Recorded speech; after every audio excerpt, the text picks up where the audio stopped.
प्रिय भक्तों, आप सभी का दिन मंगलमय हो। आज 6 दिसंबर 2025 को शनिवार का दिन है और पौष माह के कृष्ण पक्ष की द्वितीय तिथि है। आज द्वितीय तिथि 9:25 के बाद समाप्त हो जाएगी और तृतीय तिथि शुरू हो जाएगी। शुभ योग 11:45 तक रहेगा। आज राहु काल का समय 9:48 से 10:58 तक रहेगा। आज चंद्रमा मिथुन राशि में प्रवेश करेगा। कल हमने पौष मास का प्रथम अध्याय सुना था। आज हम सुनेंगे पौष मास कथा का दूसरा अध्याय। उससे पहले सुनेंगे सीता नितनेम की कथा। कथा के बाद में हम सुनेंगे भगवान सूर्य देव चालीसा और आरती। आइए सुनते हैं सीता नितनेम की कथा। यह कहानी माता सीता कहती थी और श्री राम इसे सुना करते थे। एक दिन श्री राम भगवान को किसी काम के लिए बाहर जाना पड़ गया तो सीता माता कहने लगी कि भगवान, मेरा तो 12 वर्ष का नितनेम है। अब आप बाहर जाएंगे तो मैं अपनी कहानी किसे सुनाऊंगी। श्री राम ने कहा कि तुम कुएं की पाल पर जाकर बैठ जाना।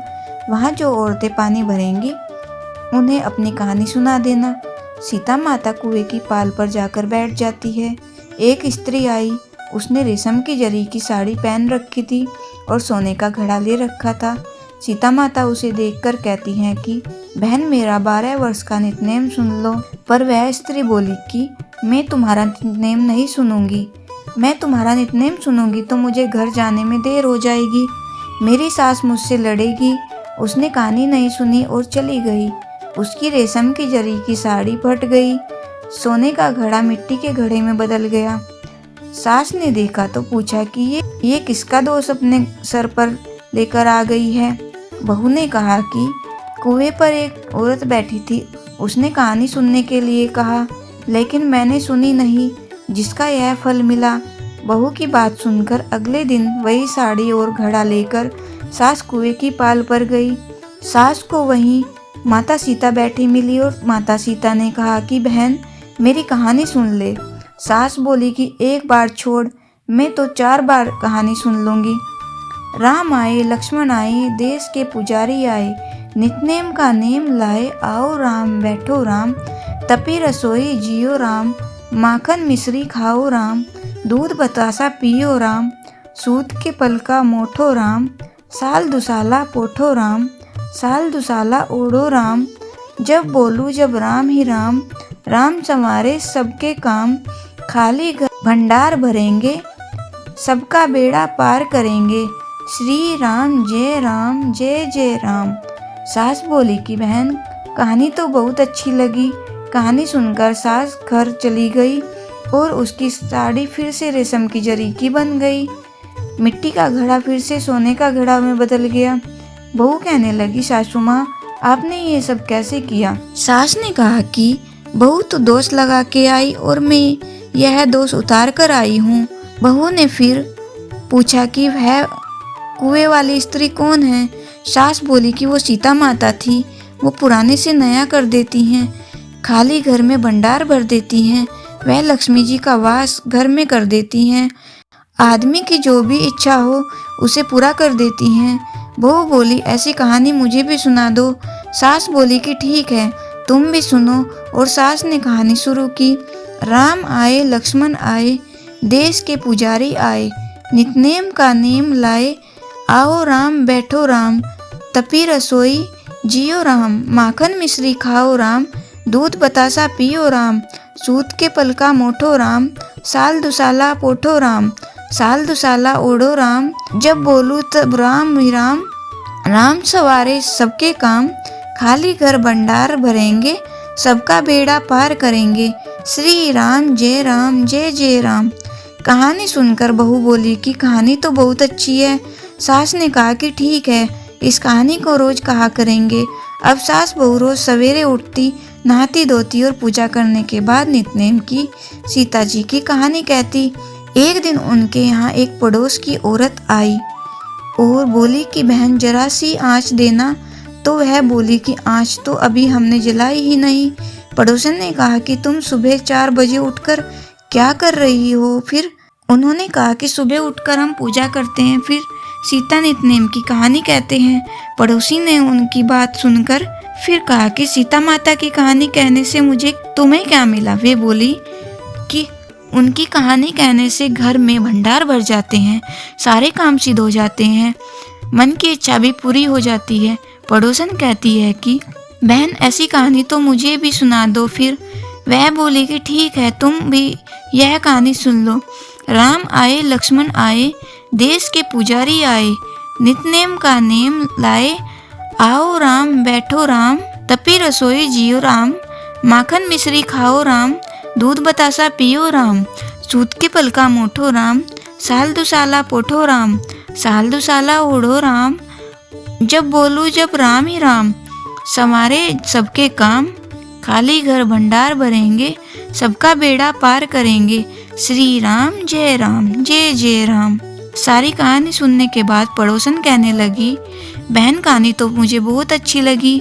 अब वह पड़ोसन भी नितनेम सीता माता की कहानी कहने लगी। कहानी कहने से सीता माता ने पड़ोसन के भी भंडार भर दिए। हे सीता माता, जैसे आपने उनके भंडार भरे वैसे ही आप हमारे भी भंडार भरना, कहानी सुनने वाले के भी और कहानी कहने वाले के भी। बोलिए सीता माता की जय। श्री राम जय जय राम। आइए अब सुनते हैं भगवान सूर्य देव की कथा। सूरज भगवान रोज उठते और जग में प्रकाश देने चले जाते। एक दिन भगवान को लगा कि राना देव सूखती चली जा रही है, तो राजा ने उसे पूछा कि तुम्हारे मन में क्या है। राना देव बोली, मेरे मन में तो खीर खांड भोजन की इच्छा है। भगवान बोले, मांगा भी तो क्या मांगा, ये तो हम रोज ही खाते हैं। राना देव बोली, भगवान आप खीर खांड के भोजन जीमते हो, मैं तो खट्टी रब जीमती हूँ।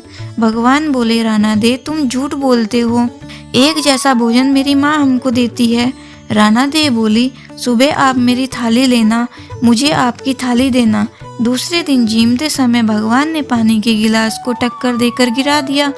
माताजी बोली, तुम मत उठो, मैं दूसरा गिलास भर देती हूँ। माताजी गए, इतने में भगवान ने थालियाँ बदल ली।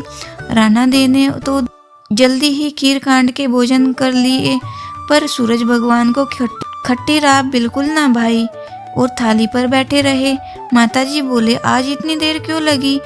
भगवान बोले, आज तो खीर खांड खट्टी लग रही है। माताजी बोले, राना देव की थाली आपने क्यों ली। भगवान कहने लगे, माँ आपने घर में आप 2 जने हैं और मैं जिसमें भी 2 भात, मैं नियम का पालन करने वाला और मेरे ही घर में ऐसा होता है तो दुनिया में क्या होता होगा। घर में सबका खाना एक जैसा बनाओ। वहाँ से वो कुम्हार के गए और बोले, 2 पेट की हांडी किस कुम्हार ने बनाई। रतन कुमार को लगा, आज तो भगवान आए हैं, माँ जी तो 1 टका देती थी, ये तो 2 टका देंगे। और कुम्हार बोला, मैंने बनाई। भगवान बोले, आज के बाद 2 पेट वाली हांडी के बनाए तो तेरे सहस्त्र पेट कर दूंगा। कुम्हार बोला, मेरा तो 1 पेट भरना मुश्किल है, सहस्त्र हो गए तो क्या करूँगा, मैं अब 2 पेट की हांडी नहीं बनाऊंगा। इस तरह सूरज भगवान ने दुभांत मिटाई। बोलिए सूर्य देव भगवान की जय। पौष मास कथा का अध्याय सुनने से पहले आइए सुनते हैं गणेश भगवान की कथा। बोलिए गणेश भगवान की जय। ओम गण गणपते नमः। एक बुढ़िया माई थी, मिट्टी के गणेश जी की पूजा किया करती थी। रोज बनाए रोज गल जाए। एक सेठ का मकान बन रहा था तो बोली, पत्थर का गणेश बना दो। मिस्त्री बोली, जितने हम तेरा पत्थर का गणेश गढ़ेंगे उतने में तो अपनी दीवार ना चिनेंगे। बुढ़िया बोली, राम करे तुम्हारी दीवार टेढ़ी हो जाए। अब उनकी दीवार टेढ़ी हो गई। वो चिने और ढा देवे, चिने और ढा देवे। इस तरह करते करते शाम हो गई। शाम को सेठ आया, उसने कहा, आज कुछ भी नहीं किया। वो कहने लगे, एक बुढ़िया आई थी, वो कह रही थी कि मेरा पत्थर का गणेश गढ़ दो। हमने नहीं गढ़ा तो उसने कहा तुम्हारी दीवार टेढ़ी हो जाए। तब वो दीवार सीधी नहीं बन रही थी, बनाते ही ढह जाती थी। सेठ ने बुढ़िया बुलवाई। सेठ ने कहा, हम तेरा सोने का गणेश गढ़ देंगे, हमारी दीवार सीधी कर दो। सेठ ने बुढ़िया को सोने का गणेश गढ़ा दिया। सेठ की दीवार सीधी हो गई। जैसे सेठ की दीवार सीधी हुई वैसे ही सबकी करना। बोलिए गणेश भगवान की जय। आइए अब सुनते हैं पौष मास कथा का दूसरा अध्याय। सूत जी बोले, राजा परीक्षित के पूछने पर भगवान सुक द्वारा कथित प्रेम पुण्यप्रद श्रीमद् भागवत सुखदेव जी के प्रसाद से सुनकर और अनंतर राजा का मोक्ष भी देखकर अब यहाँ यज्ञ करने को उद्यत ब्राह्मणों को देखने के लिए मैं आया हूँ और यहाँ यज्ञ में दीक्षा लिए हुए ब्राह्मणों का दर्शन कर मैं कृतार्थ हुआ। ऋषि बोले, हे साधु, अन्य विषय की बातों को त्याग कर भगवान कृष्ण द्वैपायन उनके मुख से जो आपने सुना है वही अपूर्व विषय है। हे सूत, आप हम लोगों से कहिए, हे महाभाग, संसार में जिससे परे कोई सार नहीं है, ऐसी मन को प्रसन्न करने वाली और जो सुधा से भी अधिकतर हितकर है, ऐसी पुण्य कथा हम लोगों को सुनाइए। सूत जी बोले, विलोम से उत्पन्न होने पर भी मैं धन्य हूँ और श्रेष्ठ पुरुष भी आप लोग मुझसे पूछ रहे हैं।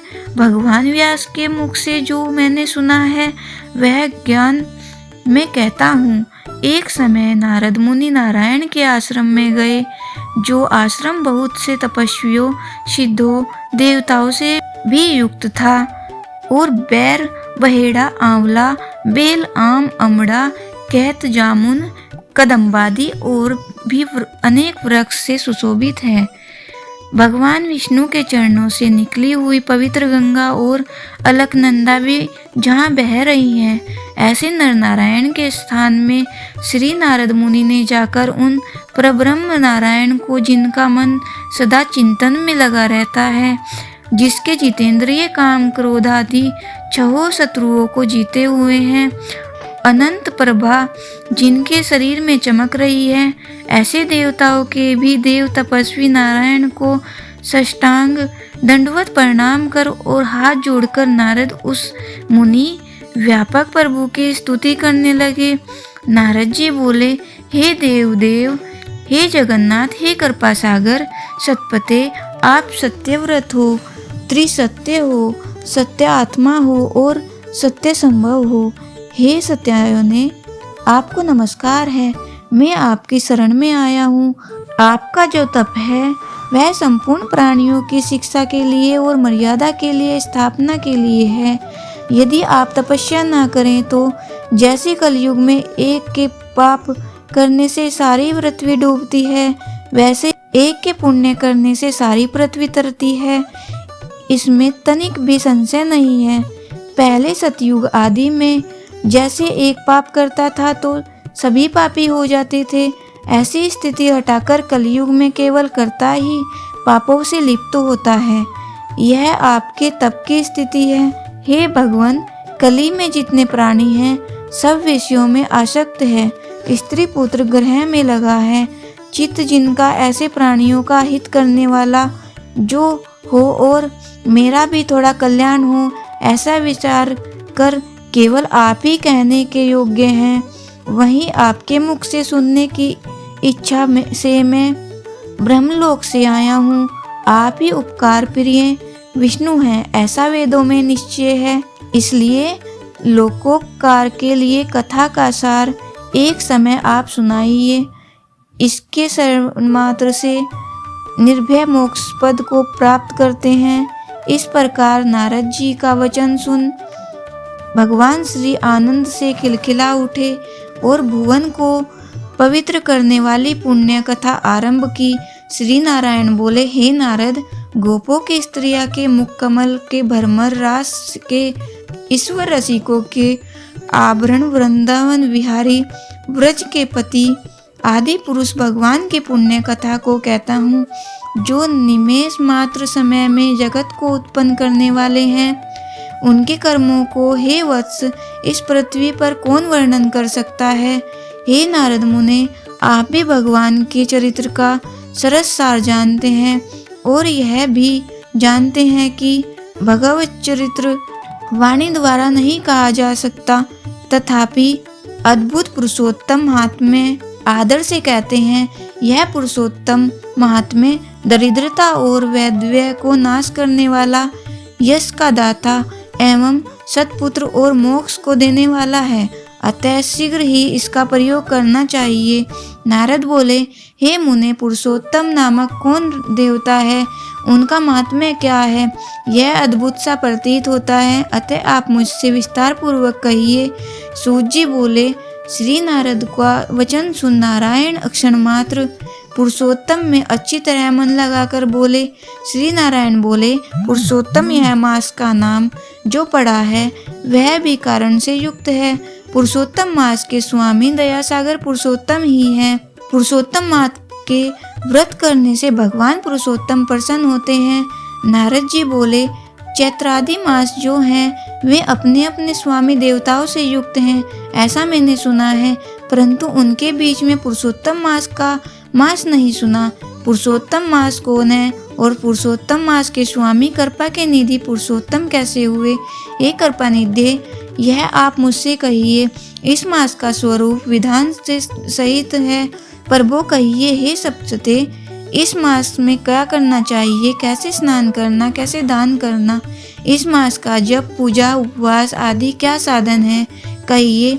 इस मास के विधान से कौन देवता प्रसन्न होते हैं और क्या फल देते हैं?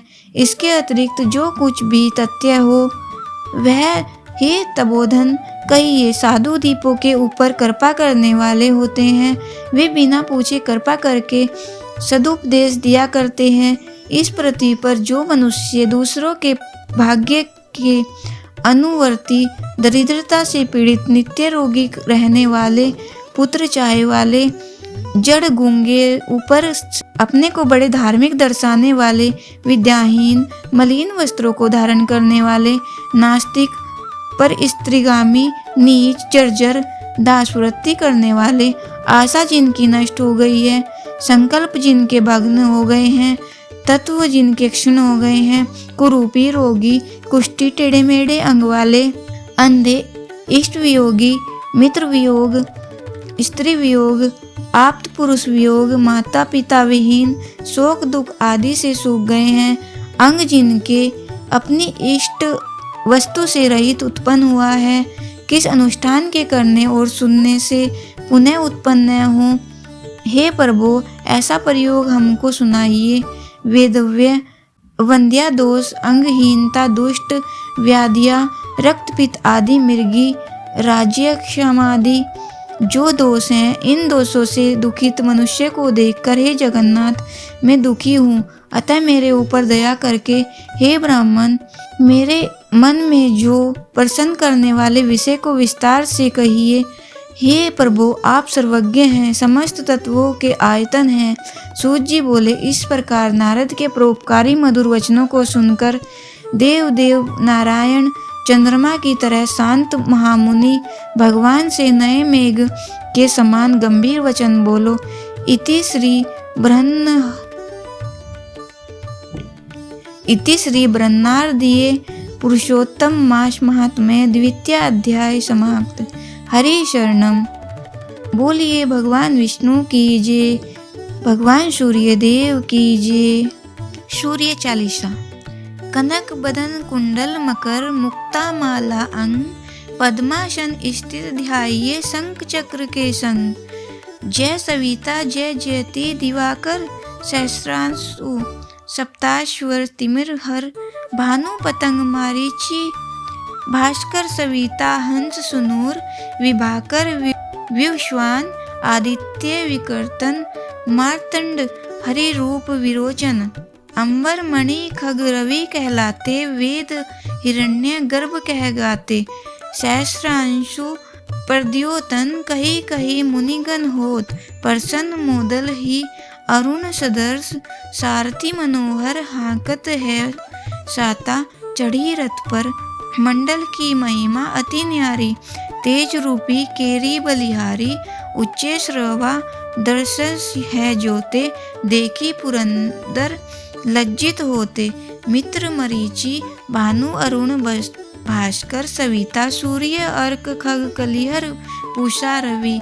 आदित्य नामले हिरण्य गर्भाए, मने कही के 12 नाम प्रेम सो गावे, मस्तक 12 बार नवावे, 4 पदार्थ सो जन पावे, दुख दरिद्र अग पुंज नसावे। नमस्कार को चमत्कार यह, विधि हरिहर को कृपा सार यह, शैवे भानु तुम ही मन लाई, अष्ट सिद्धि नवनिधि ते ही पाई। 12 नाम उच्चारण करते, सहज जन्म के पातक टरते, उपाख्यान जो करते तव जन, रिपु सो जम लहते सोते ही छन, छन सुत जुत परिवार बढ़तु है, परबल मोह को फंद कटतु है, अर्क शीस को रक्षा करते, रवि ललाट नित्य बिहरते, सूर्य नेत्र पर नित्य विराजते, कर्ण देश पर दिनकर छाजते, भानु नसिका वास करहु नित, भास्कर करत सदा मुख को हित, ओट रहे पर्जन्य हमारे, रसना बीच क्षण बस प्यारे, कंठ सुवर्ण रेत की शोभा, तिग्म तेजस कांदे लोभा, उषा बाहु मित्र पिटी पर, त्वष्टा वरुण रहम शूष्ण कर, युगल हाथ पर रक्षा कारण, भानुमान उर शर्म सौदर्चन, बसत नाभि आदित्य मनोहर, कटी में हंस हरत मन मुदभर, जंगा गोपति सविता बासा, गुप्त दिवाकर करत हुलासा, विवस्वान पद की रखवारी, बाहर बसते नित तमहारी, सहस्र सांसु सर्वांग समारे, रक्षा कवच चरित्र विचित्र विचारे, अस जोज जन अपने न माही, भय जग बीच करहु ते ही नाही, दरिद्र कुष्ठ ते ही कभू न व्यापे, जोजन या को मन मह जापे, अंधकार जग का जो हरता, नव प्रकाश से आनंद भरता, ग्रह गण ग्रसी न मिटावत जाही, कोटि बार में पर नवो ताही, मंद सदर्श सुत जन्म में जाके, धर्म राज सम अद्भुत बाके, धन्य धन्य तुम दिग्मनि देवा, किया करत सुरमुनि नर सेवा, भक्ति भावयुत पूर्ण नियम सो, दूर हटत सो भव के भ्रम सो, परम धन्य सो नर तनहारी, हे पर जेई पर तमहारी। अरुण माघ में सूर्य फाल्गुन, मद वेदानाम रवि उदय, भानु उदय वैशाख गिनावे, ज्येष्ठ इंद्र आषाढ़ रवि गावे, यम भादो अश्विन हिमरेता, कार्तिक होत दिवागर नेता, अगहन बिन विष्णु है पुसही, पुरुष नाम रवि है मलमासी, भानु चालीसा प्रेम युत गावई जे नर नित्य, सुख संपत्ति लहे विविध होई सदा कृत कृत्य। बोलिए सूर्य भगवान की जय। ओम जय सूर्य भगवान, जय सूर्य भगवान, जय हो दिनकर भगवान, जगत के नेत्र स्वरूपा, तुम हो त्रिगुण स्वरूपा, धरत सब ही तब ध्यान, ओम जय सूर्य भगवान। सारथी अरुण है प्रभु तुम, श्वेत कमल धारी, तुम चार भुजाधारी, अश्व हैं सात तुम्हारे, कोटि किरण पसारे, तुम हो देव महान, ओम जय सूर्य भगवान। उषा काल में जब तुम उद्याचल आते, सब तब दर्शन पाते, फैलाते उजियारा, जागता तब जग सारा, करे सब तब गुणगान, ओम जय सूर्य भगवान। संध्या में भुवनेश्वर अस्ताचल जाते, गोधन तब घर आते, गोधूलि बेला में हर घर हर आंगन में हो तब महिमा गान, ओम जय सूर्य भगवान। देव धनुज नर नारी, ऋषि मुनिवर भजते, आदित्य हृदय जपते, श्रोत्र के ये मंगलकारी, इसकी है रचना न्यारी, दे नव जीवन दान। ओम जय सूर्य भगवान, तुम हो त्रिकाल रचयिता, तुम जग के आधार। महिमा तब अपरंपार, प्राणों का सिंचन करते, भक्तों को अपने देते, बल बुद्धि और ज्ञान। ओम जय सूर्य भगवान, भूचर जलचर खेचर, सबके हो प्राण तुम्ही, सब जीवों के प्राण तुम्ही। वेद पुराण बखाने, धर्म सभी तुम्हें माने, तुम ही सर्वशक्तिमान। ओम जय सूर्य भगवान, पूजन करती दिशाएं, पूज्य 10 दिक्पाल, तुम भुवनों के प्रतिपाल। ऋतुवे तुम्हारी दासी, तुम शाश्वत अविनाशी, शुभकारी अंशुमान। ओम जय सूर्य भगवान, जय सूर्य भगवान, जय हो दिनकर भगवान। जगत के त्रिनेत्र स्वरूपा, तुम हो त्रिगुण स्वरूपा, धरत सब ही तव ध्यान। ओम जय सूर्य भगवान, सूर्य भगवान की जय, विष्णु भगवान की जय।